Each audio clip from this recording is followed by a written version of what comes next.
ang katotohanan tungkol sa Israel at ang pagpili ng Diyos. Mga kaibigan, kapatid at kabiyak sa pananampalataya, maligayang pagdating sa ating channel. Sa video na ito, hihimay-himayin natin ang tanong na sa loob ng maraming siglo'y bumabagabag sa puso ng marami. Ang Israel ba ay hindi na ba talagang bayan na pinili ng Diyos?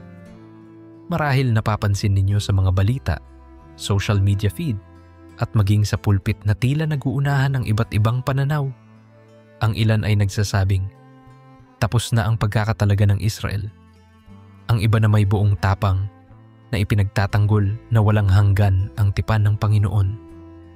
Ngayong araw ay sasamahan ko kayong pasukin ang malalim na kwentong nakatago sa pagitan ng mga pahina ng banal na kasulatan mula sa sinaunang mga tipan nina Abraham, Isaac at Jacob hanggang sa radikal na mensahe ni Jesus at ng mga apostol upang maunawaan nating lahat kung paano kumikilos ang Diyos noon, ngayon at magpakailanman.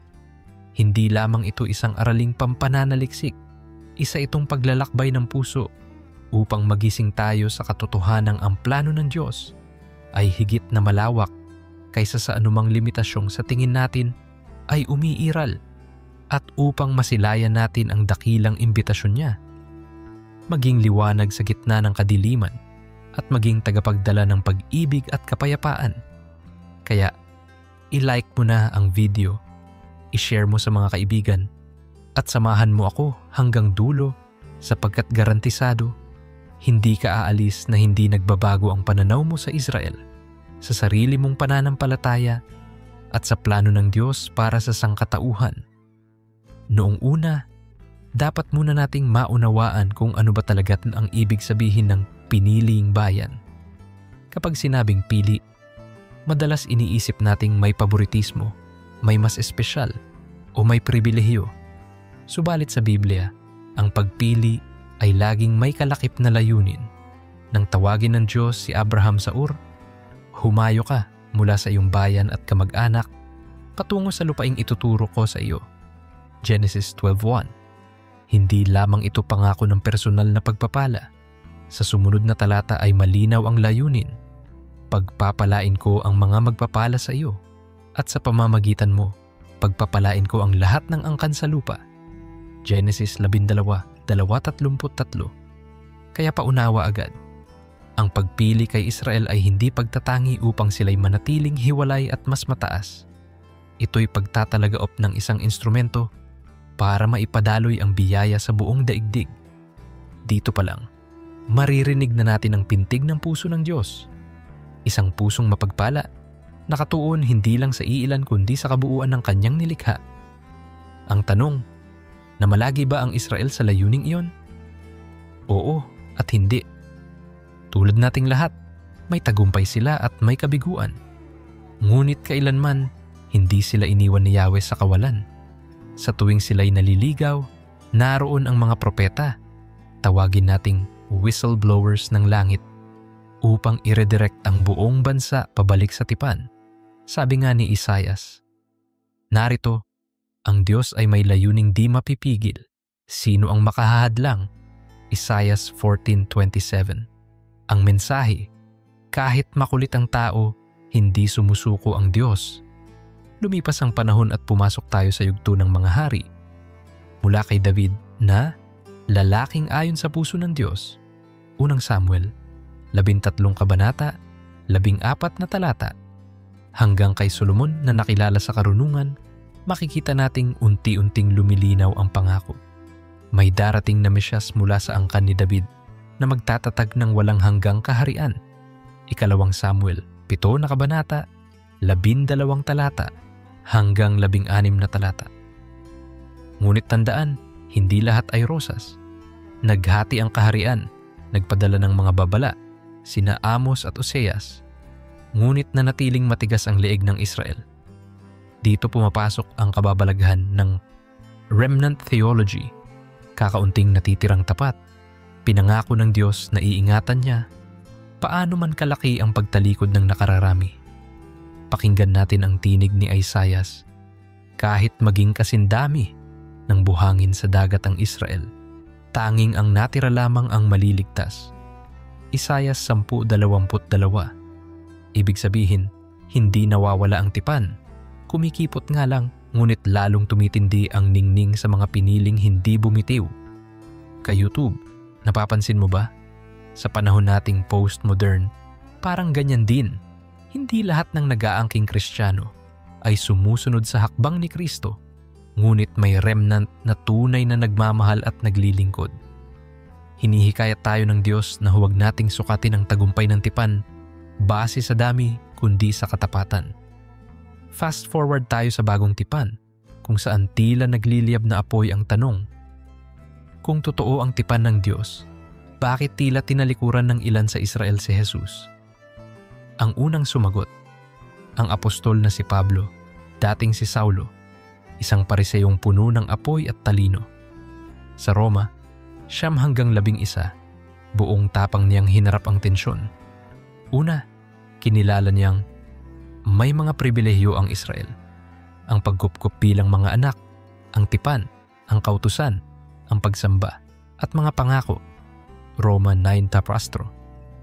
Pero pansin ni Pablo, hindi lahat ng nagmula sa lahi ni Israel ay automatikong kabilang sa espiritual na Israel. Roma 9:36. Naririnig natin dito ang temang hindi sapat ang dugo kung walang pananampalataya. Gayunpaman, malinaw rin niyang sinabing hindi itinakwil ng Diyos ang kanyang bayan. Roma 11 pinaliwanag. Kahanga-hanga, di ba? Mayroong kabalansang himala. Hindi iniiwan ni Yahweh ang Israel. Ngunit pinalawak niya ang pintuan upang mapabilang ang mga hentil. Sabi nga niya sa Roma 11:17, mga hentil, ikinawing kayo na tulad ng mga sanga ng olibong ligaw upang makabahagi sa mayamang ugat ng punong olibo. Muli, hindi umiikli ang biyaya. Bagkus, kumakalat. Dito na natin maiuugnay ang pinakamasilang bahagi ng diskusyon. Sa modernong salitang pampolitika at historical, ang bansang kilala natin ngayon bilang Estado ng Israel ay may sari-sariling alon ng isyu. Territorial rights, diplomatic tensions, at kung ano-ano pa. Subalit tandaan, kapag sinabi nating Israel sa konteksto ng Biblia, hindi lamang ito pisikal na lupain, kundi isang espiritual na katauhan. Kaya mahalagang maging maingat tayo. Huwag nating gamitin ang Biblia bilang kasangkapan ng alinmang politika. Bagkus gamitin natin ito upang ituro ang malawak na plano ng Diyos. Isang plano na nagmumula sa katarungan at nagwawakas sa kapayapaan. Kung titingnan natin ang Panginoong Hesus, hindi lang siya dumating para patunayan ang sariling pagka-Israelita. Dumating siyang Mesyas upang tuparin ang layunin ng tipan. Ang ilapit ang Diyos sa tao at ang tao sa Diyos. Sabi niya sa Juan 10:16, mayroon pa akong ibang mga tupa na wala sa kulungang ito. Sila man ay kinakailangan kong akayin upang magkaroong iisa ang kawan at iisang pastol. Ang larawan, isang pamilyang multikultural, multinasyonal, ngunit iisang puso. Inspirasyon, hindi ba? Na sa kabila ng sari-saring kasaysayan ng digmaan, may pangitain ang Diyos ng pagkakasundo. Sa puntong ito, kaibigan, baka tanungin mo, kung bukas na pala ang pinto para sa lahat, mayroon pa bang saysay ang pagkakakilanlan ng Israel? Ang sagot, oo, sapagkat sa disenyo ng Diyos may tanda. Siyang itinatakda upang paalalahanan tayong tapat. Siya sa tipan, tulad ng bahaghari kay Noe o ang sirkumsisyon kay Abraham. Nananatiling tanda ang patuloy na pag-iral ng Israel na si Yahweh ay Diyos na tutuparin ang kanyang pangako. Subalit sabay tayong paalalahanan ni Pablo, huwag kayong magmalaki laban sa mga sangang naputol. Tandaan ninyong hindi kayo ang nagdadala sa ugat, kundi ang ugat ang nagdadala sa inyo. Roma 11:6. Sa madaling sabi, kung tayo may kabilang na sa pamilya ng pananampalataya, hindi ito dahilan para magmataas. Sa halip, magpasalamat tayo at maglingkod ng may kababaang loob dahil isinama tayo sa dakilang plano. Ngayon naman, ilagay natin sa puso ang praktikal na aplikasyon. Anong ibig sabihin nito sa iyo, sa kin at sa buong sambayanang Pilipino? Una, tinatawag tayong maging tagapamagitan ng pag-asa. Kung paanong ginamit ng Diyos ang Israel upang maging daluyan ng pagpapala, gayon din tinatawag niya tayong maging daluyan ngayon. Sa opisina, sa paaralan, sa social media. I-claim natin ang pangako sa 1 Pedro 2. Siyam na sinasabing, isang lahing hinirang, mga pari ng hari, bansang banal. Hindi para magyabang, kundi para ipahayag ang kahangahangang gawa niya na tumawag sa atin mula sa kadiliman patungo sa kanyang kamanghamanghang liwanag. Pangalawa, hayaan nating hubugin ng Diyos ang ating puso ng intersesyon. Sabi ng awit 122. 6. Idalangin ninyo ang kapayapaan ng Jerusalem. Kung kapayapaan ang panalangin para sa Israel, ganoon din ang panalangin para sa Gaza, para sa mga banyaga, para sa kapitbahay mong nawalan ng trabaho. Nakikiisa tayo sa puso ng Diyos sa pamamagitan ng panalangin at naniniwala tayo na kapag ang lipunan ay puno ng taong nagdarasal, lumalambot ang lupa para sa sunod-sunod na ani ng kapayapaan. Pangatlo, at dito tayo tatapang, magpakatotoo tayo sa ating pananampalatayang Kristiyano. Hindi sapat na kaalaman lang ang mayroon tayo tungkol sa kasaysayan ng Israel. Ang mahalaga, tayo mismo'y maging buhay na patotoo na gumagawa ng katarungan, umiibig ng tapat, at lumalakad ng may kapakumbabaan. Mikas 6:8. Kapag may nakita kang alitan, mapabahay man o bansa, ikaw mismo ang maging instrumento ng pagkakasundo. Kapag may nakikita kang pang-aapi, ikaw mismo tagapagtanggol ng inaapi. At higit sa lahat, ipakita mo na ang Diyos na tapat sa kanyang tipan ay tapat ding magpatawad at magbagong buhay sa sinumang lalapit sa kanya sa pamamagitan ni Kristo. Sabi ni Jesus, mapapalad ang mga mapagpayapa sapagkat sila'y tatawaging mga anak ng Diyos. Mateo 5:9. Kaya, oo, honored pa rin ang Israel. Ngunit pinalawig na ang misyon sa ating lahat. Ang tanong, tatanggapin mo ba ang hamong magdala ng kapayapaan? Ang misteryo ng punong olibo, ang panawagan sa kapayapaan, at ang papel ng Pilipinas sa huling panahon. Kung babalikan natin ang sinabi ni Pablo sa Roma 11, malinaw ang larawan ng isang matandang punong olibo, nakaugat sa tipan ng Diyos kay Abraham, na may ilang sangga ng likas na Israel na naputol dahil sa kawalan ng pananampalataya at may mga bagong sanga mula sa mga hentil na ikinawing sa puno sa pamamagitan ng pananalig kay Kristo. Sa unang tingin tila komplikado, subalit sa diwa nito, ipinapakita lamang ni Pablo ang balanse ng hustisya at biyaya. Hindi kinukonsinti ng Diyos ang katigasan ng puso, ngunit hindi rin nasasayang ang kanyang pag-ibig. Anumang sanga ang magpasyang magtiwala sa kanya, Hudyo man o hentil, ay maaaring maging bahagi ng buhay na punong iyon. Sa gayong paraan, ang Theology of the Olive Tree ay nagtatahi sa dalawang kwento. Ang sinaunang kasunduan, lumang tipan, at ang bagong kasunduan sa dugo ni Jesus. Hindi ito kwento ng pagkansela, kundi kwento ng paghihilom. Hindi ito kompetisyon ng lahi, kundi kooperasyon sa layunin.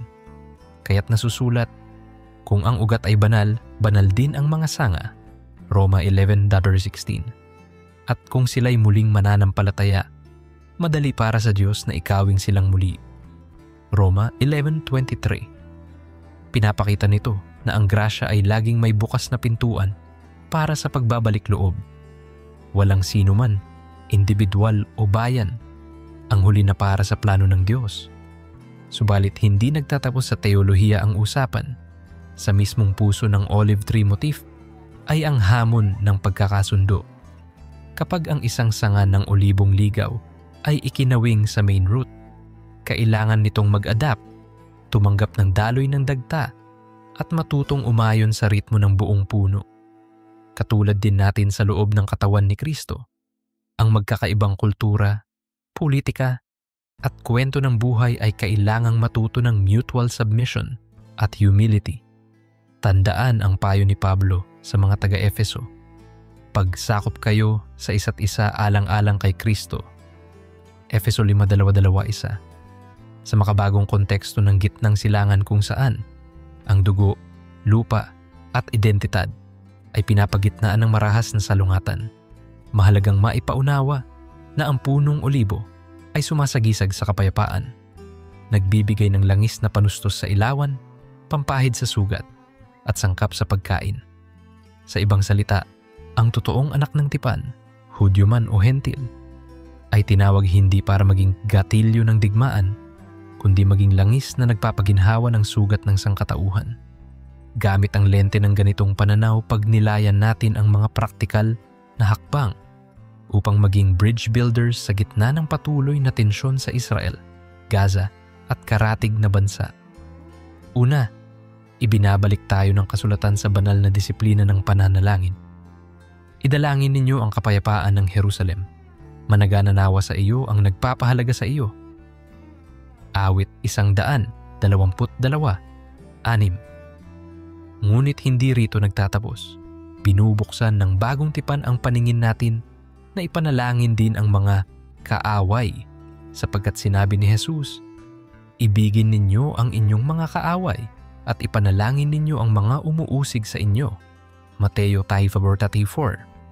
Kapag hinahayag natin ang parehong panalangin para sa Israelite at Palestino, para sa Hudyo at Arabo, para sa Kristiyanong tagalupain at Muslim na tagakapatid, inilalagay natin ang ating mga puso sa postura ni Kristo na nakapako sa krus. Bukas ang mga bisig para sa parehong magnanakaw sa kaliwat kanan.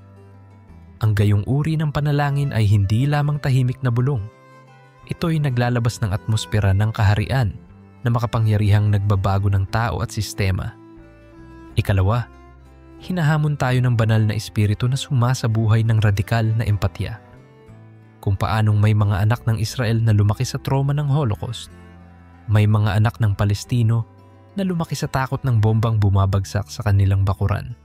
Kapag pinakinggan natin ang bawat luha, hinahayaan natin ang ating sariling sanga na sumipsip sa dagta ng awa. Sabi ni Pablo, makigalak kayo sa mga nagagalak at makiiyak sa mga umiiyak.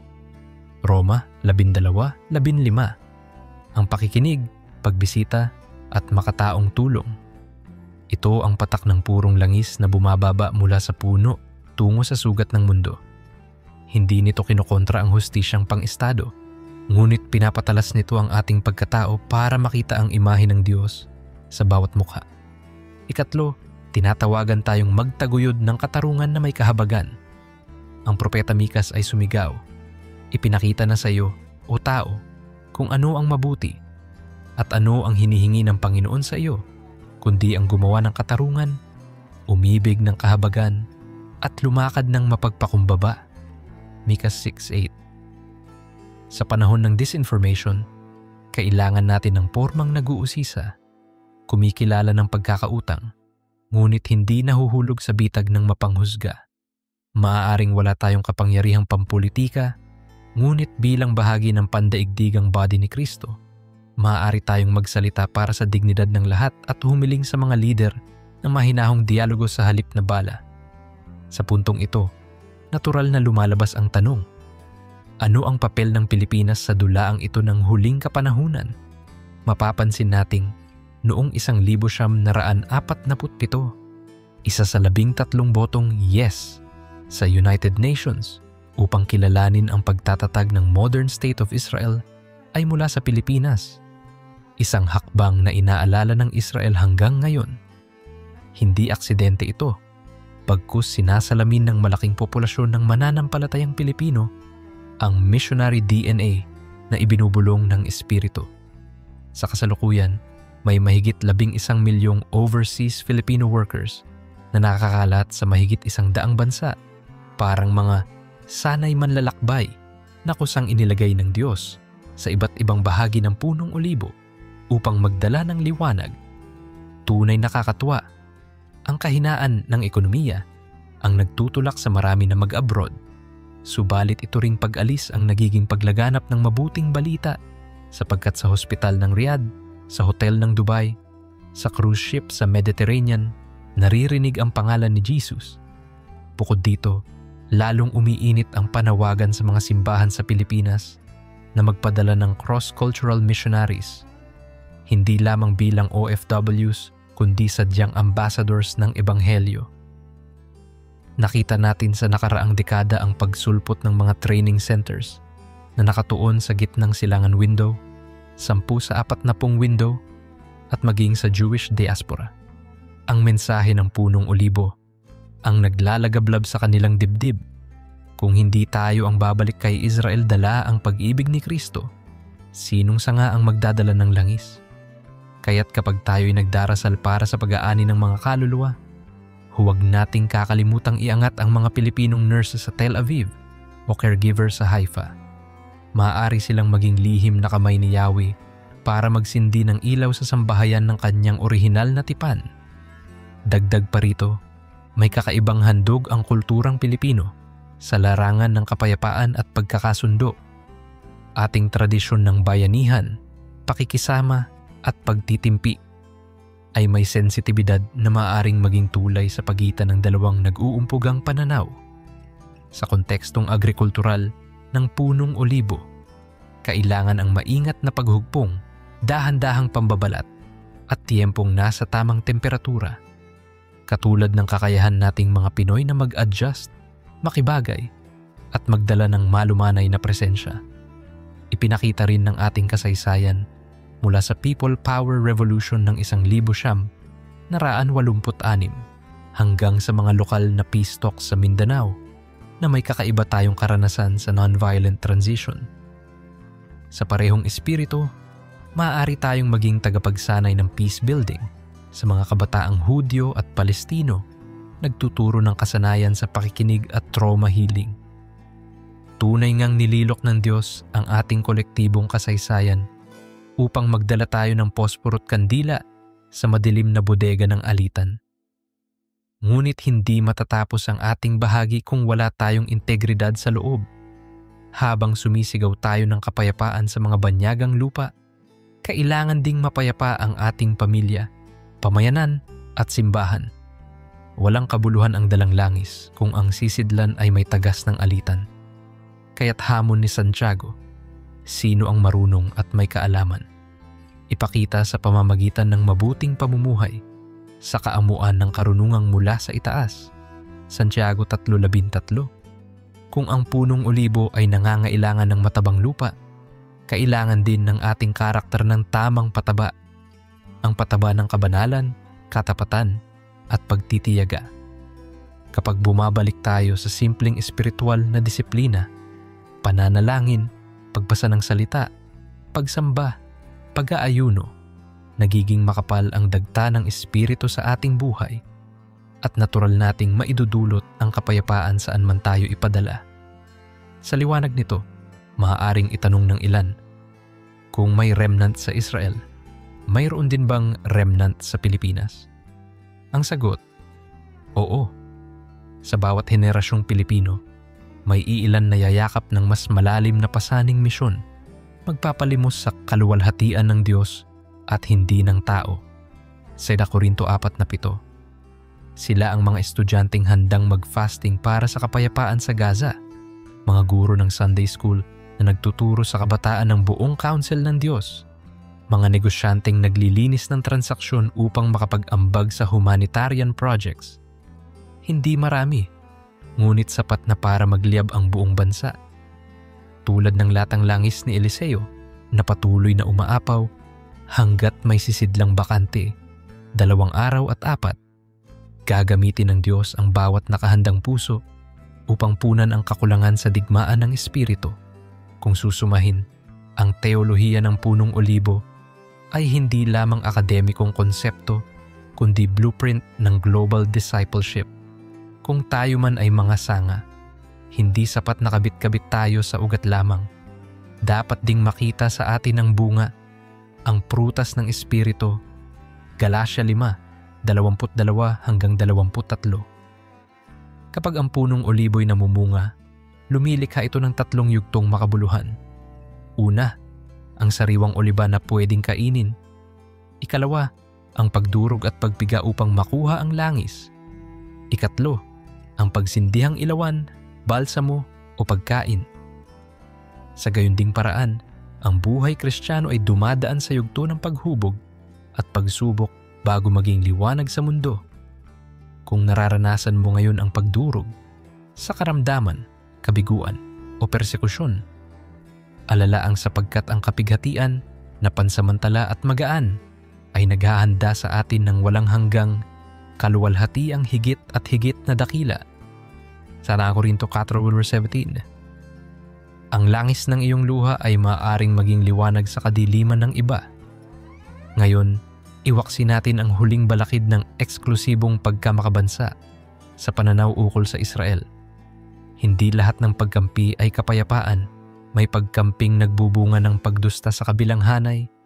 Sa halip, ang imbitasyon ng punong olibo ay pagkakampi sa kaharian ng Diyos, kung saan walang Hudyo o Griego, walang alipin o malaya, walang lalaki o babae, sapagkat kay Kristo Jesus, kayong lahat ay iisa. Galatia 3:28.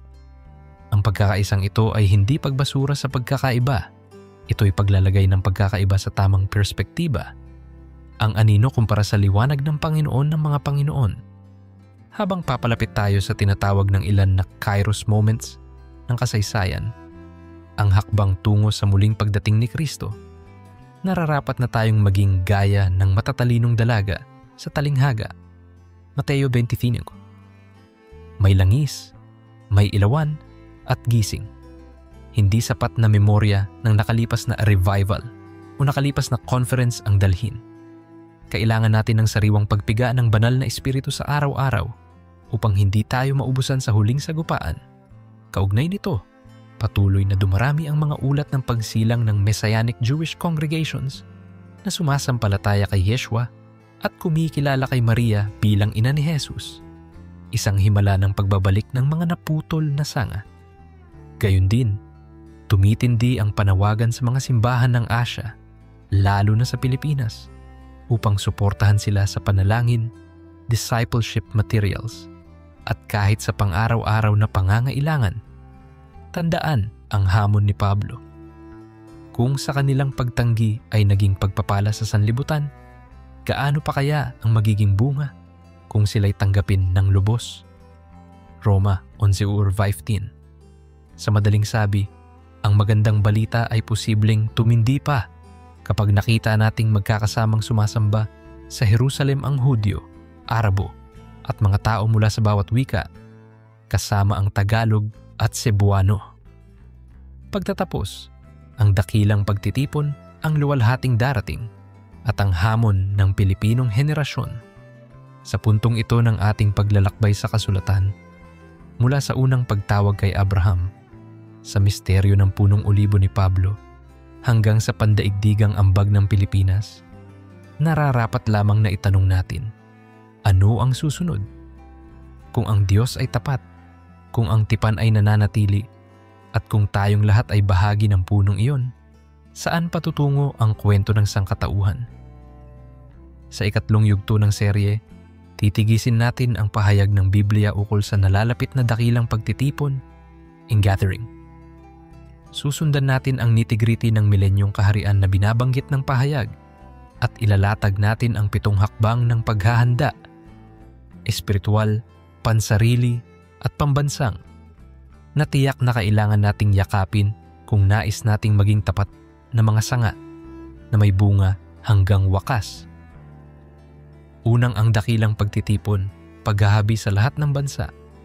Mula pa sa Deuteronomio 30, binigkas na ni Moises ang pangakong ito. Kapag ikaw ay naitaboy sa malalayong dako, titipunin ka ng Panginoon mong Diyos at ibabalik ka niya. Talata 3-4. Sa literal na kasaysayan, nakita nating unti-unting naganap ito. Una sa pagbabalik mula sa Babylonia noong 538 BK. Sumunod sa pagbabalik matapos ang Holocaust nang ipanganak ang modernong estado ng Israel noong 1948. Gayunman, paulit-ulit ding iginigiit ng mga propeta na ang huling pagtitipon ay hindi lamang etniko kundi eschatological. Ito'y panawagan sa bawat lipi, wika at bansa. Sinariwa ito ni Isaias. Magpapadala ako ng mga lingkod sa malalayong pulo at dadalhin nila ang lahat ng inyong mga kapatid mula sa lahat ng bansa, gaya ng handog sa Panginoon. Isaiah 36:19-20. Sa bagong tipan, dinugtungan ni Jesus mismo ang larawan. Padadalhan niya ng mga anghel at titipunin nila mula sa 4 na hangin ang kanyang mga hinirang. Mahat 24:31. Napapansin mo ba, kabayan? Ang lengguwaheng titipunin ay parehong gamit para sa Israel at para sa Eklesya. Ibig sabihin, may iisang climax. Isang piging kung saan ang mesa ay hinahabaan upang magkasya ang Hudyo at Hentil, mayamang bansa at islang tulad. Sa atin, lalaki at babae, batang magtatapos at lola ang mauban na. Sa huling tala ni Juan sa pahayag 7, nakita niya, isang napakaraming taong di kayang bilangin, buhat sa lahat ng bansa, mga lipi, mga wika, nakasuot ng mapuputing damit, hawak ang palaspas ng tagumpay. Hindi na mahalaga kung sino ang orihinal at sino ang isinangla. Ang mahalaga ay nasa kamay ng kordero ang lahat. Sa gayong liwanag, nawawala ang espiritu ng kompetisyon, palitan ng sino ang mas mahal ng Diyos. Sapagkat malinaw na ang pag-ibig ng Diyos ay sinukat hindi sa dami ng biyayang natanggap, kundi sa lapad ng bisig na kanyang iniyakap sa mundo. 2 ang milenyong kaharian, pagitan ng kasalukuyan at walang hanggan. Marami ang nagtatalo kung literal ba o simboliko ang 1,000 taon ng pahayag 20. Subalit anuman ang interpretasyon, nagkakaisa ang karamihan na may panahong itatatag ni Kristo ang kanyang pisikal na pamamahala, panahon ng kapayapaan, hustisya at pagbawi sa kalikasan. Tandaan ang sinabi ni Isaias 11:6-9. Ang lobo'y makikisama sa kordero. Ang bata ay maglalaro sa lungga ng ahas, sapagkat ang lupa ay mapupuno ng kaalaman tungkol sa Panginoon.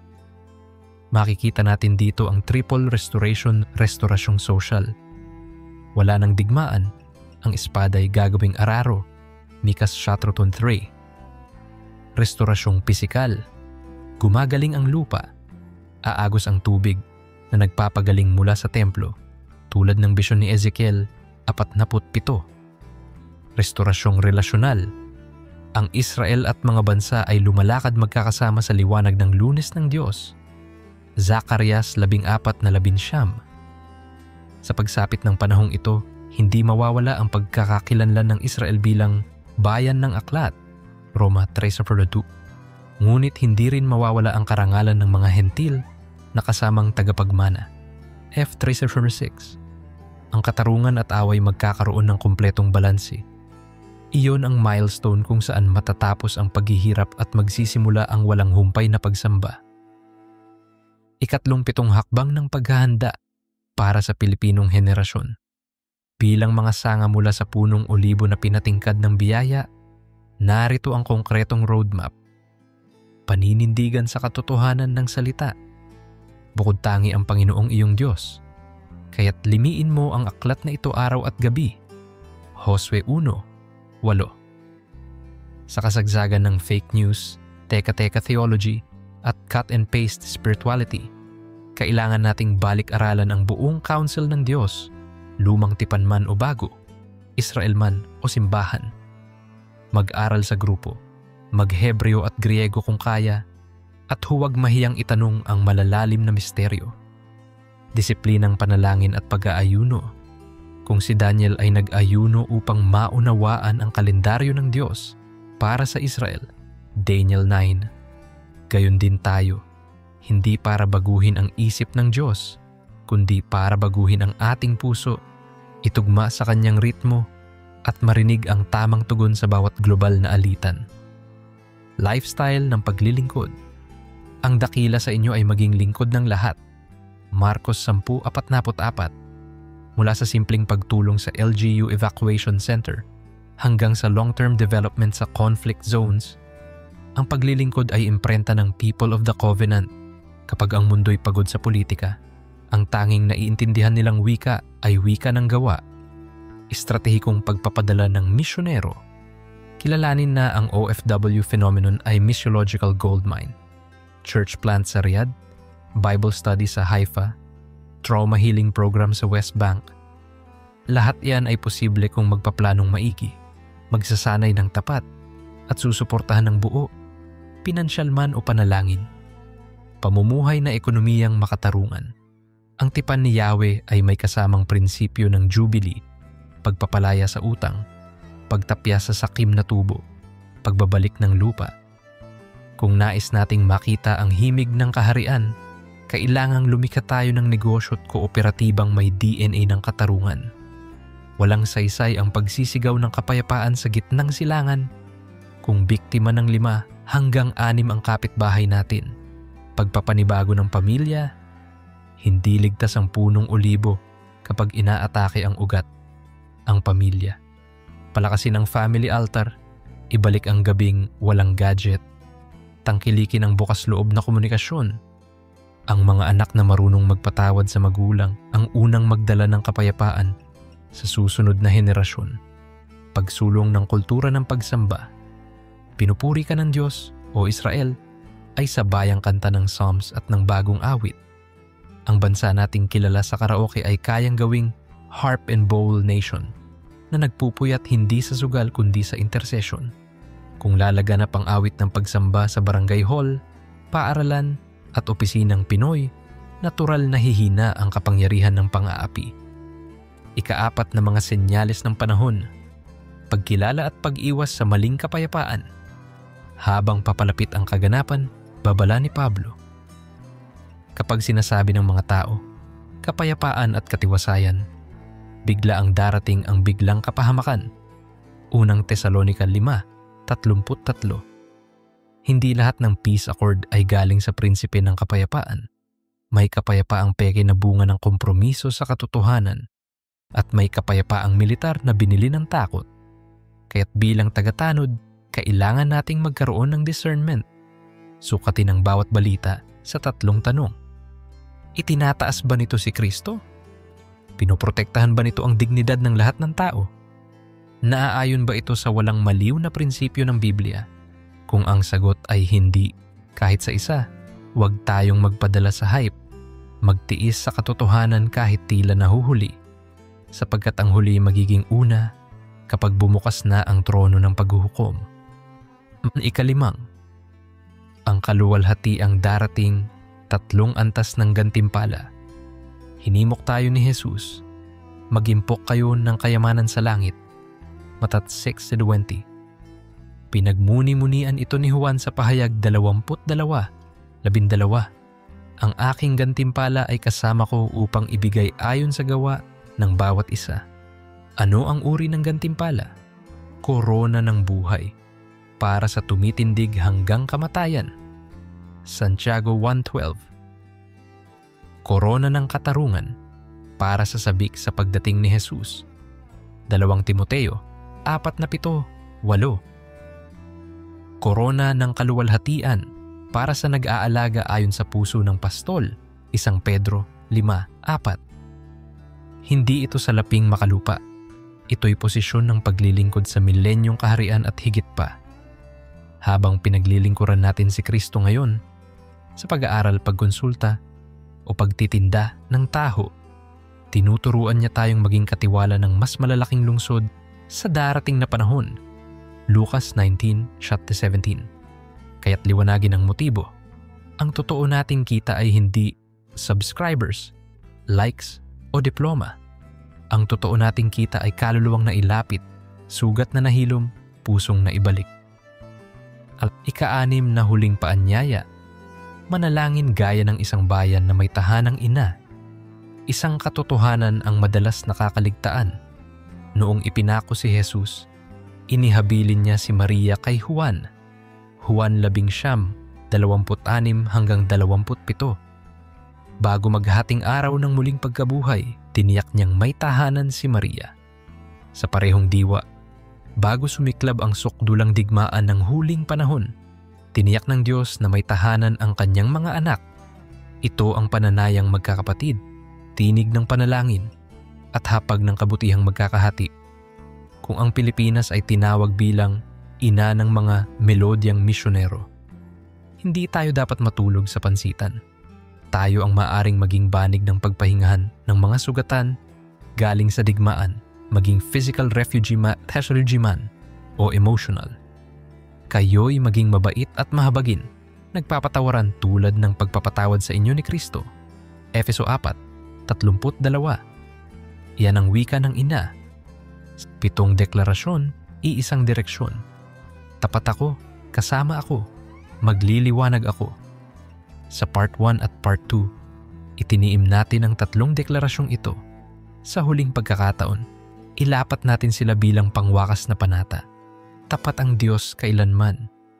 Ang langit at lupa'y lilipas, ngunit ang aking mga salita'y hindi lilipas.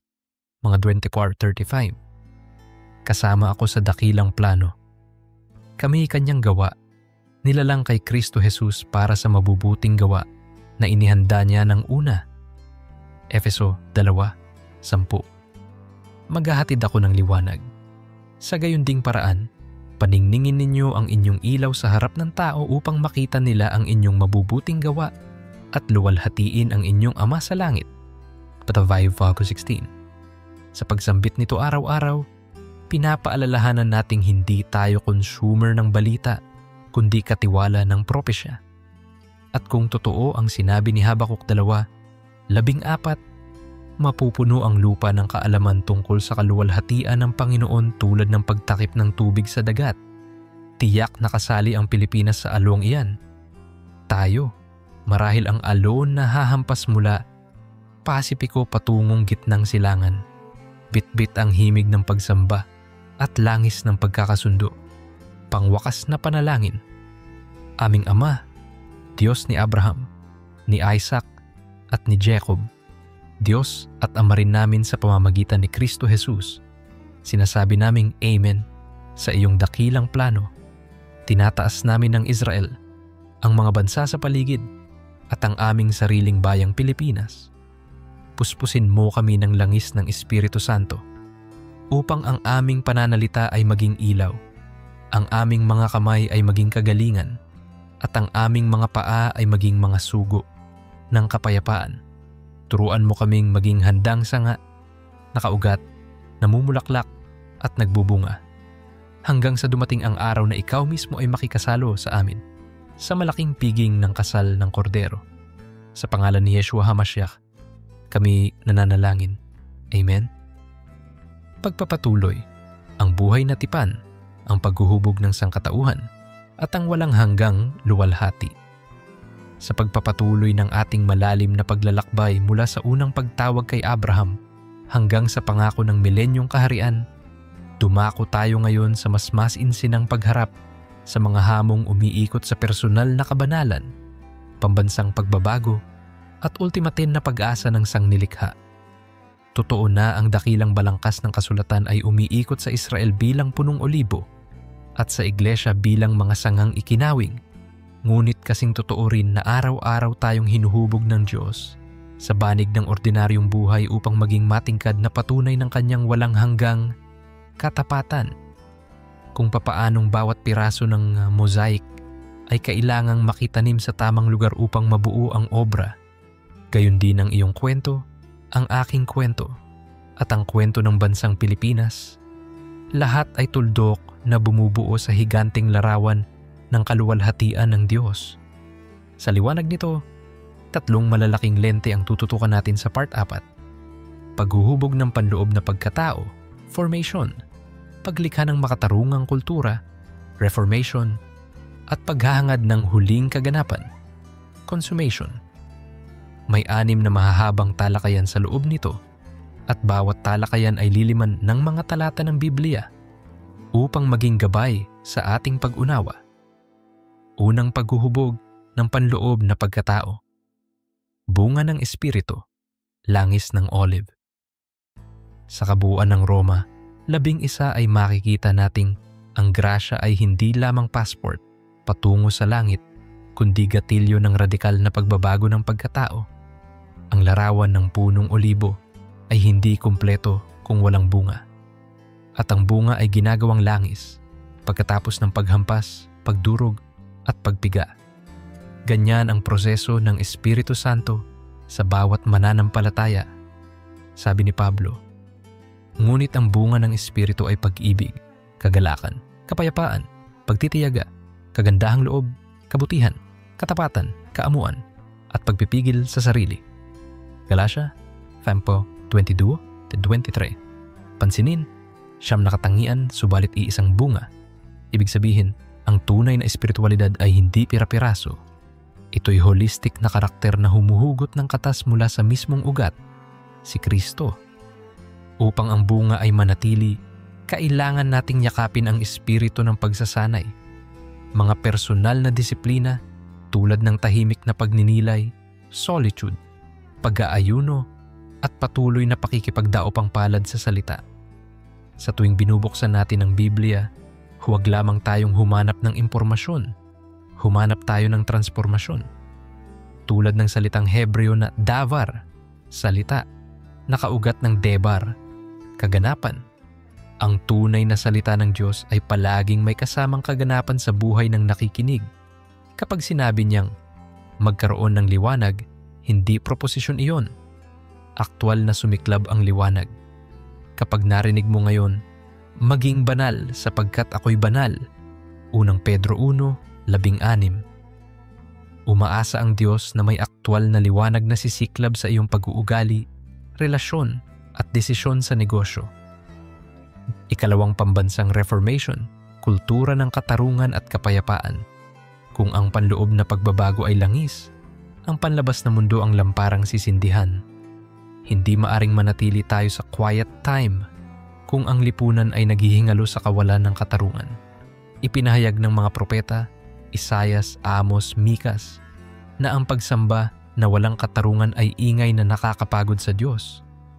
Inaalis ko ang iyong mga handog, hingi ko'y katarungan na umagos tulad ng ilog. Amos 5:22-24. Kaya hinahamon tayo ng Panginoon na magtatag ng sistemang makatarungan, sweldong makatao, maayos na batas sa lupa at pamahalaang tapat. Sa praktikal na antas, nangangahulugan itong ang mga Kristiyanong propesyonal ay dapat maging Daniel sa korte ng hari, hindi nakikipagsabuatan sa korupsyon, ngunit matalinong ginagamit ang talento para isulong ang kabutihan. Ang mga negosyante ay tinatawagan maging Boaz na nagbibigay ng cleaning rights sa mga mahirap. Ang mga mambabatas ay dapat maging Jose na nag-iimbak ng pagkain, hindi para magpayaman, kundi para magligtas sa panahon ng tagutom. At ang simbahan bilang komunidad ay dapat maging lungsod sa taluktok ng burol. Mateo 5:14. Nagliliwanag sa malinis na pangangasiwa ng pondo, sa bukas na pangangalaga sa mahihina, at sa walang takot na pagsaway sa kasalanan. Ikatlong digital diaspora, misyong online, pakikipagtipan on-screen. Sa ika-21 siglong ito, hindi lamang OFW ang diaspora. Mayroon ding OFD, Overseas Filipino Digital, milyon-milyong Pilipino ang nakikipagpulong, nagtatrabaho, at sumasamba sa pamamagitan ng internet.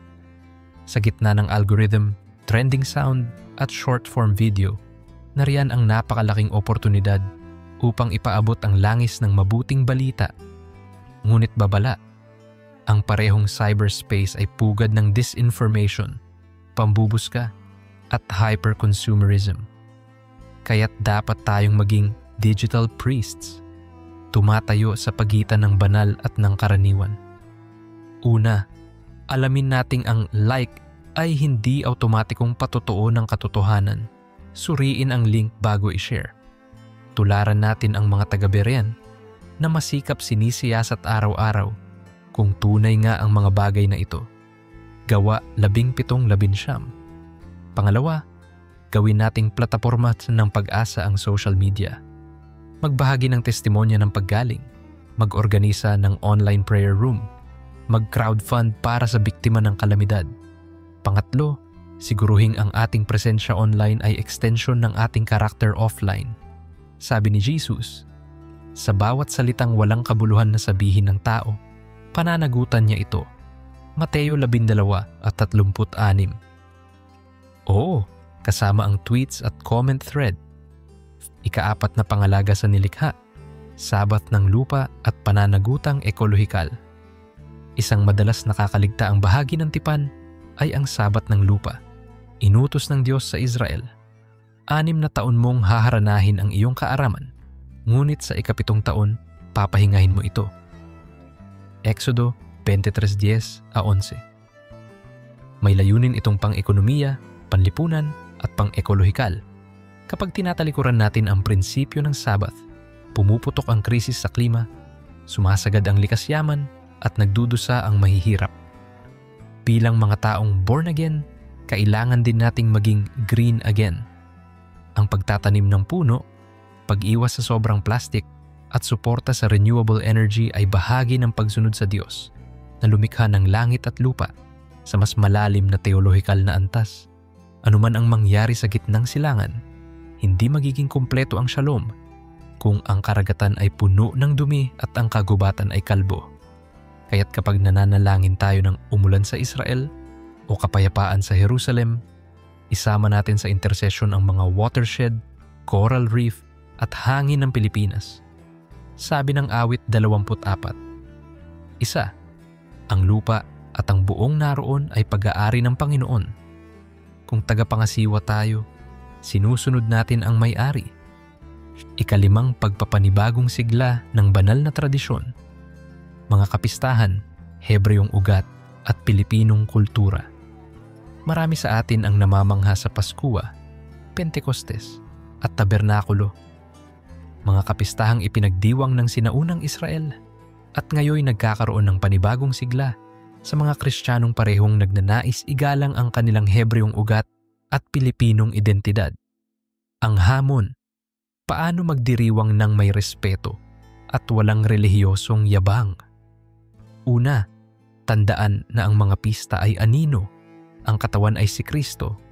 Kolosas 2:16-17. Sa makatuwid, ang sentro ay hindi ang dekorasyon kundi ang pagtataas kay Jesus. Pangalawa, huwag kalimutang ang kultura natin mismo ay may mga hiyas, bayanihan, harana, panunurong kooperatiba na maaaring gawing daluyan ng mensahe ng tipan. Halimbawa, tuwing Pasko, maaaring maghanda ng pagkaing Pilipino na may elementong Hebreo, tinapay na walang pampaalsa sa halip na matsa, at isdang malasugi na yari sa suwam na sabaw, kung saan bawat putahe ay may paliwanag ukol sa mabigat na exodus mula sa kasalanan. Sa tabernakulo, maaaring magtayo ng simpleng kubol sa bakuran, sabayan ng awiting kundiman na binibigyan ng bagong liriko, paggunita sa pangangalaga ng Diyos sa ilang. Sa ganitong paraan, ipinamumuhay natin ang prinsipal ng contextualization. Hindi kailangang maging Hudyo sa kultura, ngunit maaaring maging Hudyo sa puso. Isang pusong laging handang sumunod, laging handang magpasalamat, at laging handang magsaya sa presensya ng Panginoon. 6 na espiritual na pakikidigma at bahay dalanginan, bantay sa tore, ilaw sa gabi. Sa lahat ng napag-usapan, hindi natin dapat kaligtaan ang larangan ng di nakikitang labanan. Sabi ni Pablo, ang ating pakikipaglaban ay hindi laban sa laman at dugo, kundi laban sa mga pamunuan at kapangyarihan sa daigdig ng kadiliman. Efeso 6:2. Ito ang dahilan kaya't muling ibinabalik ng Espiritu sa maraming simbahan ang pangitain ng houses of prayer. 24 na oras sa isang araw na pagbabantay, parang mga watchman sa pader ng Jerusalem. Isaiah 62:6-7. Sa Pilipinas, dumarami ang mga nag-o-overnight worship, harp and bowl gatherings, at online intercession chains. Hindi ito uso-uso. Ito'y tugon sa sigaw ng Diyos na humanap ng makikiayong puwersa upang pigilan ang paglaganap ng kasamaan. Ang mapanalangin pamayanan ay hindi lang nakaluhod sa altar, nakatindig din sa komunidad. Sa tuwing ibinubuka natin ang bibig para ipanalangin ang kapayapaan ng Israel, Ipanalangin din natin ang kapakanan ng mga Rohingya, Uyghur o Lumad. Ang tunay na espiritu ng intercession ay walang kinikilingan dahil ang dugo ni Kristo ay ibinuhos para sa lahat. Tandaan din nating ang panalangin ay hindi pantakas sa aksyon. Bagkus, ito ang nagluluwal ng tamang aksyon. Kapag malinaw ang download mula sa langit, magiging eksakto ang upload ng ating gawa sa lupa. Ikapitong konsumasyon, uhaw ng likhang sangnilikha at bagong Jerusalem. Dumarating tayo sa dulo ng dulo. Narito, ginagawa kong bago ang lahat ng bagay. Pahayag 21:5. Sa eschatological calendar ng Diyos, inaasam ng buong sangnilikha ang sandaling ang tahanan ng Diyos ay kasama ng mga tao. Pahayag 21:3. Ang bagong Jerusalem, bagaman bayan, ay inilarawan ring kasintahang babae. Ika-21:2. Pinagdurugtong ang ideya ng lugar at relasyon. Sa sandaling iyon, tuluyang iiral ang walang hanggang Sabath. Wala ng luha, sigaw o sakit. Ika-21:4. Ngunit bago dumating ang ganap na bagting ng trompeta, may malawak na anihan pa. Sabi ni Jesus, ang ebanghelyo ng kaharian ay ipapangaral sa buong sanlibutan bilang patotoo sa lahat ng bansa at sa kadarating ang wakas. Mateo 20:4-14. Kaya't ang proyekto ng Diyos ay missiological at eschatological ng sabay. Hindi tayo naghihintay ng nakaupo. Tayo'y sumasabay sa Espiritu upang punan ang huling upuan sa piging. Katulad ng huling pagkakataon na sinabi ng Panginoon sa talinghaga, pumunta ka sa mga lansangan at ipilit mong pumasok sila upang mapuno ang bahay. Lucas 14:23. Pangwakas na panata, panibagong langis para sa panibagong araw. Habang isinasara natin ang part 4, naniniwala akong may bagong supply ng langis na nais ipiga ng Diyos sa iyong buhay. Maaaring ito'y sa anyo ng bagong aral, bagong burden para sa kapayapaan, o bagong tapang upang bumangga sa katiwalian. Alalahanin ang 3 deklarasyong kinargahan natin mula pa noong part 1. Tapat ang Diyos, kasama ka sa plano, at ikaw ay ilaw. Idagdag natin ngayon ang ika-4. Hindi ako mapapagod hanggang mangyari ang pangako. Sabi nga ng Hebreo 10:36, kailangan ninyo ng pagtitiyaga upang pagkatapos maisagawa ang kalooban ng Diyos, tanggapin ninyo ang pangako. Samahan ninyo akong sambitin na, Panginoon, salamat sa langis ng iyong Espiritu. Huwag mo kaming hayaang maging tuyong sanga. Palalimin mo ang aming ugat sa salita. Palawakin mo ang aming sanga sa paglilingkod at pasiklabin mo ang aming ilaw sa gitna ng dilim. Idikit mo kami sa Israel at sa lahat ng bansa upang makita ng mundo na ikaw ay Diyos na tapat, makatarungan at mapagmahal magpakailanman. Amen. Sa yugto ng ating paglalakbay na ito, lumalalim palalo ang paanyaya ng Diyos na gawing hininga ng bawat saglit ang kanyang walang hanggang tipan, sapagkat ang dakilang kwento ng langit ay patuloy na sumusulat ng mga bagong kabanata sa pagitan ng iyong mga kilos at paghinga. Pinapaalala niya na ang liwanag na ating tinanggap ay hindi dekorasyong pampasko, kundi apoy na kailangang busugin ng langis ng pagsunod. Kaya nga muli niyang ibinubulong ang mga salita ni Jesus, manatili kayo sa akin at ako'y mananatili sa inyo. At agad niyang dinadagdagan, sapagkat hiwalay sa akin ay wala kayong magagawa. Kapag ang puso mo'y nakapulupot sa ugat na iyon, natural na uusbong ang prutas ng Espiritu. At sa bawat kaunting tamis na kumikislap sa iyong pag-ibig, pagkamahabagin, pagtitimpi o kagalakan, may larawang na ibubuo tungkol sa isang Diyos na mas malapit kaysa sa balangkas ng hangin. Gayunman, ang bunga ay lalong umiigting kapag sinubok ng unos, at hindi lihim na tayo bilang sambayan ng Pilipino at bahagi ng pandaigdigang katawan ay dumaraan sa panahong hinahampas ng malalakas na bagyo ng kawalang katiyakan sa ekonomiya, politika, kalusugan at kapayapaan. Subalit naroon din ang paalala ng manunulat sa Hebreo na nakatingin tayo sa may akda at tagapagtapos ng pananampalataya. Kaya anumang pader ang tila nakaharang, mayroon tayong mata ng espiritu na nakatanaw sa kabilang dako, kung saan ang kapighatian ngayon ay isang gaan at panandaliang kirot lamang kumpara sa bigat ng kaluwalhatiang inihahanda. Sa gayong liwanag, nagiging mahalaga ang bawat desisyong panatilihin ang katapatan kapag walang nakatingin, ang magpatawad kahit walang sorry, at ang maglingkod kahit walang entablado, sapagkat bawat butil ng kabutihan ay inilalagak na puhunan sa isang kahariang hindi maluluma. Hindi rito nagtatapos ang hamon, sapagkat ang pananampalatayang walang tagapagmana ay tulad ng kandilang nakalimutang sindihan. Kaya inuulit ng banal na espiritu ang utos na inilapat ni Moises. Itanim ninyo sa puso ng inyong mga anak. Usap-usapan ninyo habang kayo'y naglalakad, nakaupo, nakahiga at bumabangon.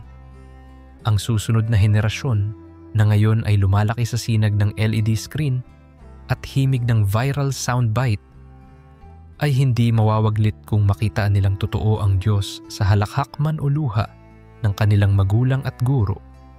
At kung sakali mang sila'y magtanong, nasaan ang Diyos sa gitna ng giyera, inflation at mental health crisis?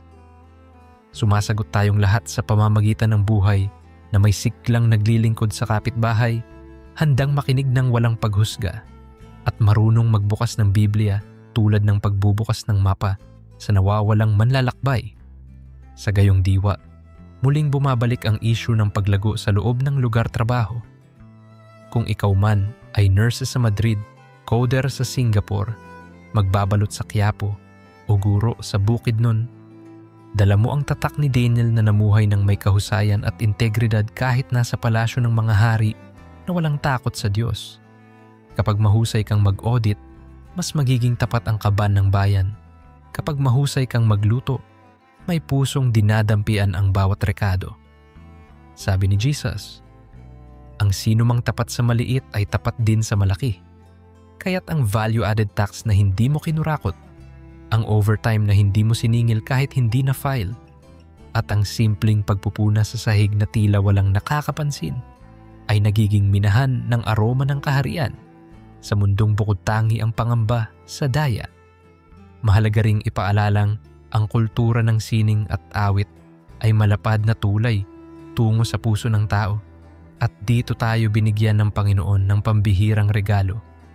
Sa tuwing tutugtog ang isang gitara ng "Dakila ka, O Diyos," o babakas ang koro ng "Ikaw lamang," nagkakaroon ng puwang para mahulog ang mga pader na itinayo ng sama ng loob o pagdududa. Hindi kailangang komplikado. Maaring isang simpleng himig sa harana ang makadurog ng makapal na takot. Kapag natagpuan mong kumakatok si Yahweh sa pintuan ng iyong creativity, huwag kang matakot magpinta ng bagong larawan, magsulat ng spoken word piece, o maglagay ng scripture sa TikTok dance. Sapagkat kapag sinabi niya kay Isaias na gumawa ka ng bagong awit, hindi siya nag-uutos para dumami ang view, kundi para gisingin ang tulog na kaluluwa. Pinibigyan din tayo ni Kristo ng kakaibang mission order. Maging isa upang maniwala ang sanlibutan na ako'y sinugo. Ang pagkakaisa ay hindi pare-parehong hugis ng buhok o isang denominasyon. Ito'y kaparehong puso na nakatuon kay Jesus.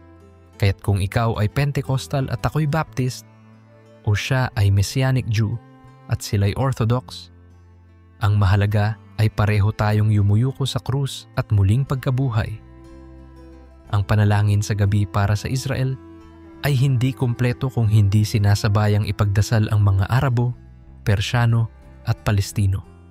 Sapagkat ang prinsipe ng kapayapaan ay nagdugo para sa magkabilang panig ng pader.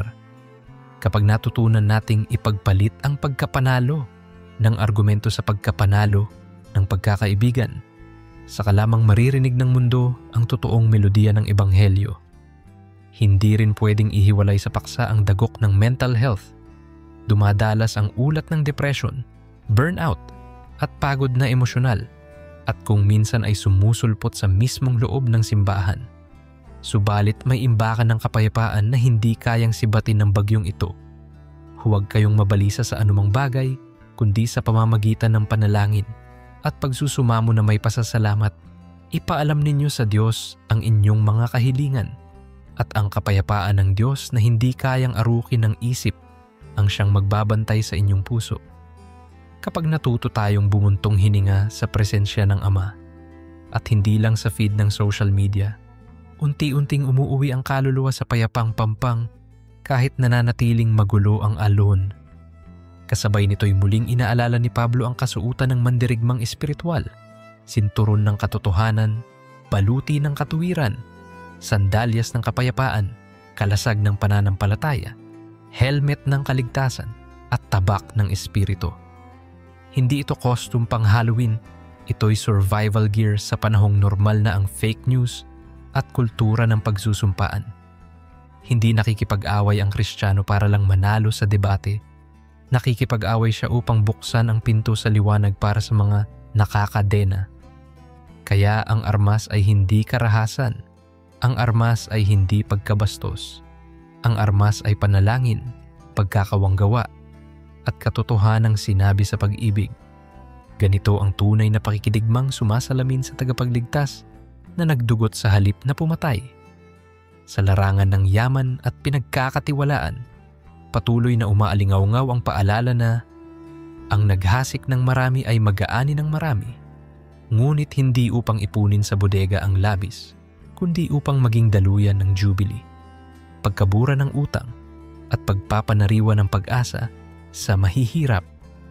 Kung may negosyo kang lumalago, tanungin mo ang sarili mo, hindi lamang kung gaano kalaki ang tubo, kundi kung gaano karaming ulila ang nabigyan ng scholarship, gaano karaming magsasaka ang nabayaran ng tama, gaano karaming empleyado ang may benepisyong pangkalusugan. Sapagkat kung tunay kang sanga ng punong olibo, ang iyong langis ay dapat umapaw lampas sa mismong saro. Dumadako rin tayo sa pangangalaga ng kalikasan at hindi ito usaping extracurricular ng ilang environmentalist, kundi utos na nakaugat sa Genesis 2:15. Alagaan at bantayan ang hardin. Kapag pinuputol natin ng walang plano ang kagubatan, sinasaktan natin ang palad na nagpapakain sa atin. Kapag nagpapasawalang bahala tayo sa polusyon, sinasakal natin ang hangin na nagdadala ng hininga ng Diyos sa ating baga. Kaya't tuwing nagtatanim ka ng puno, nagbabawas ng single-use plastic o sumusuporta sa agrikulturang makatarungan, tila mo pinupunasan ang mukha ng sangnilikha na nababalutan ng alikabok. At naririnig mo ring muli ang tinig ng tagapaglikha na nagsasabing, maganda ang lahat ng ito. Habang tumatakbo ang digital age, hindi maiiwasang humarap tayo sa hamong panatilihing banal, ang isip at daliri sa gitna ng algorithm na naglalako ng tukso. Kaya't ipinapaalala ni Pablo, huwag kayong umayon sa takbo ng sanlibutang ito, kundi mabago kayo sa pamamagitan ng pagbabago ng isip. Ang mind renewal sa panahon ng AI at deepfake ay nangangahulugang pagiging mapagbantay sa content na pinakakain sa kaluluwa, pagpili ng mga komentong magtatayo sa halip na manlait, at pagdidisenyo ng apps o programang magdadala ng hustisya sa halip na magpalaganap ng bisyo. Sa ganitong paraan, ang silicon at fiber optics ay nagiging modernong kahoy at tanso na gagamitin sa templo ng Panginoon. At paano natin kakalimutan ang pangako para sa Israel at sa kapayapaan ng mga karatig na bansa? Bawat Shalom, Jerusalem, na ibinubulong mo ay parang binhing itatanim sa turi ng bantay. Bawat Panginoon, yamang pinagpala mo ang Israel, pagpalain mo rin ang Gaza at Ramallah, ay parang tubig na ibinubuhos mo sa tigang na disyerto ng Galilea at Negev. Bakit? Sapagkat ang puso niya ay hindi nahahati sa paboritismo, bagkus lumalawak para sa lahat ng anak na nagugutom sa katotohanan. Kapag nagpapala ka sa Israel at sa mga kaaway nito ng sabay, nakikilahok ka sa talinghaga ng mabuting Samaritano na tumawid ng lahi, relihiyon at politika upang patakbuhin ang langis ng habag. Nananatili rin ang agarang tawag ng Panginoon na ang ebanghelyong ito ng kaharian ay maipahayag hanggang sa dulo ng lupa bago sumikat ang sukdulang wakas. Isa man tayong bansa sa Pasipiko naniniwala tayong ang alon ng pagpadala ng mga misyonerong Pilipino, sa biolinistang nagtuturo sa mga batang Hudyo, sa engineer na nagbubukas ng Bible study sa Doha, sa OFW na nagpe-prayer walk sa mga lansangan ng Tokyo, ay bahagi ng hibla ng huling lambat na ihahagis ni Kristo. Hindi lahat ay tatawaging umalis sa bansa, subalit bawat isa ay pwedeng gumanap bilang rope holder na sumisira ng tanikala sa panalangin at nagbibigay ng suporta sa mga pumupunta. Sa lahat ng ito, hindi sapat na nakapaloob sa 3 deklarasyon natin kung hindi tuloy-tuloy ang daloy ng Espiritu Santo. Kaya't muli tayong itinataas sa upper room kung saan bumagsak ang apoy at doon natin naririnig muli, tatanggap kayo ng kapangyarihan pagdating sa inyo ng Espiritu at kayo'y magiging aking mga saksi. Hindi lamang sa pamamagitan ng himala, kundi sa pamumuhay na may timpla ng ganda at tapang, ganda ng kabanalan at tapang ng katotohanan. Dito rin natin natututunang pahalagahan ang kultura ng paggalang. Pangunahan ninyo sa pagpapakita ng karangalan. Kapag marunong tayong bumati sa guard na hindi pansin ng marami, pinapakinggan tayo ng hari kapag dumating ang oras ng kritikal na petisyon. Naroon ding nakadikit sa ating pagkakakilanlan ang pagiging first responders tuwing may sakuna at hindi pa hero effect lamang. Ito ay dahil may DNA tayong nakakita ng sugatang tao sa daan at tumigil para balutan.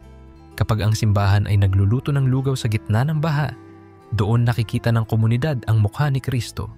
Kapag may lindol at nag-aalok tayo ng counseling sa mga batang takot na matulog, doon nararamdaman ng sanggol na sangnilikha na may Diyos na hindi nutritablang kundi nagkakalinga.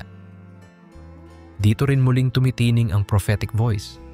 Sumisigaw laban sa kasalanan sa high-end condominium at sa bunkhouse ng squatter ng may parehong lakas ngunit sabay na nag-aalok ng gamot ng pagsisisi. Sa kabila ng lahat, alam nating tayo'y nagwawagi sa pamamagitan ng dugo ng kordero at salita ng ating patotoo. Sa makatuwid, huwag nating ikahon ang kabutihang ginawa ni Yahweh. Ikalat sa lunch break kung paano kanya pinagaling. Isulat sa social caption kung paano kanya sinustentuhan noong bagsak ang negosyo. Kantahin sa bakuran kung paano kanya binunot sa pagkakasala. Bawat storya ay bala sa kampanya ng kadiliman. Kapag pinagsama-sama ang lahat ng iyon, nagiging simpunya ng dangal ng Diyos. At hindi rin natatapos doon, sapagkat naniniwala tayong may natatanging tadhana ang Pilipinas. Isang arkipelago na parang kumpol ng perlas, inilatag sa tubig upang maging radar station ng pagsamba para sa buong Asya. Ilang beses nang inilarawan ng mga tagapagpahayag ng salita na ang ating awit at kalinga ay susi sa pagsiklab ng panibagong alab sa Jerusalem. Hindi dahil mas magaling tayo, kundi dahil sa awa ng Diyos na pumili ng mahihinang bagay upang hiyain ang malalakas.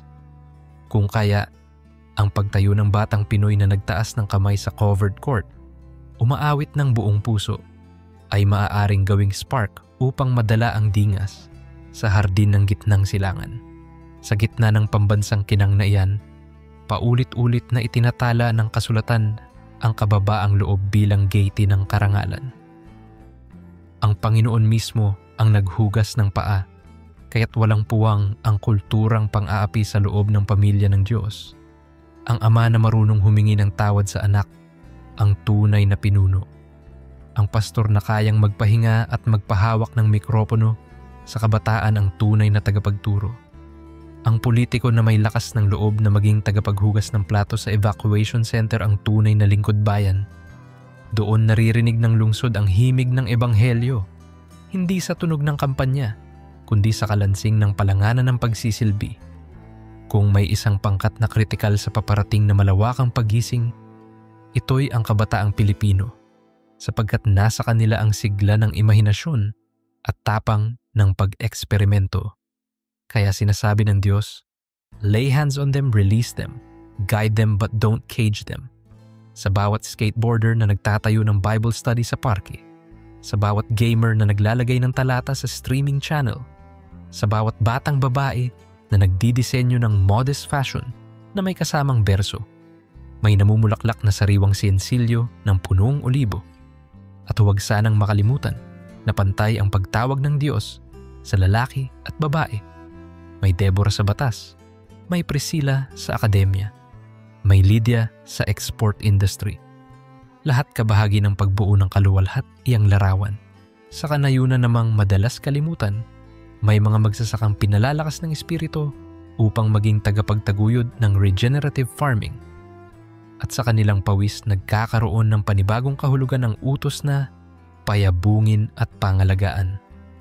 Kapag ang 3 ektaryang sinasaka ay naging experimental plot ng agroforestry, nagiging saksi ito na kayang isama ng Diyos ang lupa sa liturhiya ng pagsamba, maging ang larangan ng agham at teknolohiya sa pag-usbong ng artificial intelligence ay pinapakiusapang humingi ng karunungan na nagbibigay ng sagana.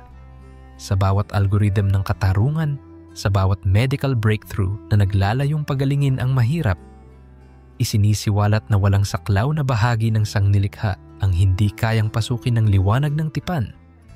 Hindi rin makakaligta ang alagaan ang templo ng katawan, sapagkat kung ang espiritu ang langis, kailangang buo ang sisidlan. Kapag inaalagaan mo ang puso, baga, at buto sa tamang pagkain, ehersisyo, at pahinga, nagbibigay ka ng tahimik, ngunit matibay na patotoo na ang Diyos ay hindi lamang interesado sa kaluluwa kundi sa buong pagkatao. Kaya't ang pagtakbo sa umaga, ang pagpili ng gulay kaysa instant noodles, at ang pag-off ng wifi bago matulog ay nagiging liturhiya ng pasasalamat. Sa ating patuloy na pagsamba, natutuklasan natin na ang "Here I am, send me" ni Isaiah ay dulot ng isang sandaling nakita niya ang Panginoon na mataas at dakila. Ganito rin sa atin, habang mas malinaw nating nakikita ang kagandahan niya sa salamin ng kanyang salita, mas handa tayong magpautos kahit mahirap, umalis kahit komportable, o manatili kahit nakakasuya. At kapag tinanggap nating ang baton ay hindi ihahagis ng langit, kundi ipapasa sa atin ng ating mga ninuno sa pananampalataya, mauunawaan nating ang pinakamainam na pamana sa susunod na salinlahi ay hindi lupa, diploma o puhunan, kundi modelong puso na handang magpakababa upang ang Diyos ang maitaas. Sa dulo, naririnig nating muli ang sigaw ni Pablo sa huling sulat.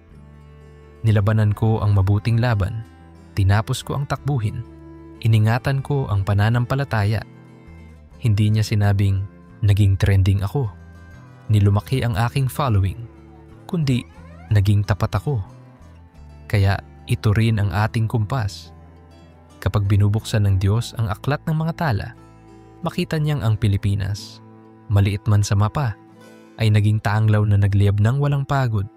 At ikaw, saan ka man nakatanim, ay naging sanga na naghatid ng langis hanggang maubos ang gabi. Tanggapin natin nung ang muli ang ating 4 na panatang binuhay. Sa bawat yugto, tapat ang Diyos. Kasama tayo sa plano. Tayo ang ilaw at hindi tayo mapapagod hanggang mangyari ang pangako. Sa patuloy na pagbigkas nito, nagkakaroon ng ritmo ang bawat hakbang at bawat hakbang ay tila dulot ng marcha patungo sa lungsod na ang tagapagtayo at tagapag-anyo ay ang Panginoon. Kaya ngayon, yumuko tayong lahat at hayaan nating ang huling alon ng panalangin ay dumaloy. Aming Amang nasa langit, sa iyong presensya kami nagpapasalamat sapagkat ang iyong tipan ay buhay, ang iyong salita ay matibay, at ang iyong espiritu ay patuloy na bumubugso bilang bagong langis. Panginoon, gawin mo kaming daluyan ng iyong pag-ibig sa bawat iskinitang aming lalakaran. Gawin mo kaming tagapamayapa sa bawat hungkag na puso, at gawin mo kaming tanod sa bawat pader ng aming panahon. Punuin mo ang aming ilawan, palawakin mo ang aming pananaw, at paghariin mo ang iyong kalooban sa amin, mula Israel hanggang Pilipinas, mula Jerusalem hanggang Mindanao, mula kahapon hanggang bukas, magpakailanman. Sa pangalan ni Yeshua, ang Mesyas at Hari ng mga hari, kami nagpupuri. Amen.